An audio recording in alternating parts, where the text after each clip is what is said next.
તો છોટાઉદેપુર જિલ્લા પંચાયતના પ્રમુખ માટે પણ ભાજપની સેન્સ પ્રક્રિયા। બોડેલી એપીએમસીમાં ભાજપની સેન્સ પ્રક્રિયા। છોટાઉદેપુર જિલ્લા પંચાયતના પ્રમુખ માટે ઉપેન્દ્ર રાઠવાનું નામ ચર્ચામાં। છોટાઉદેપુર જિલ્લા પંચાયતના પ્રમુખ માટે લક્ષ્મણસિંહ સોલંકીનું નામ પણ ચર્ચામાં ચાલી રહ્યું છે। તો છોટાઉદેપુર જિલ્લા પંચાયતના પ્રમુખ માટે ભાજપની સેન્સ પ્રક્રિયા। બોડેલી એપીએમસીમાં ભાજપની આ સેન્સ પ્રક્રિયા, જેમાં ઉપેન્દ્ર રાઠવાનું નામ જિલ્લા પંચાયતના પ્રમુખ માટે ચર્ચામાં ચાલી રહ્યું છે। આ ઉપરાંત લક્ષ્મણસિંહ સોલંકીનું નામ પણ ચર્ચામાં છે। છોટાઉદેપુર જિલ્લા પંચાયતના પ્રમુખ માટે ઉપેન્દ્ર રાઠવાનું નામ ચર્ચામાં।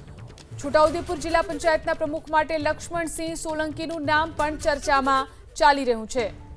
તો છોટાઉદેપુર જિલ્લા પંચાયતના પ્રમુખ માટે ભાજપની સેન્સ પ્રક્રિયા। બોડેલી એપીએમસીમાં ભાજપની આ સેન્સ પ્રક્રિયા, જેમાં ઉપેન્દ્ર રાઠવાનું નામ જિલ્લા પંચાયતના પ્રમુખ માટે ચર્ચામાં ચાલી રહ્યું છે। આ ઉપરાંત લક્ષ્મણસિંહ સોલંકીનું નામ પણ ચર્ચામાં છે।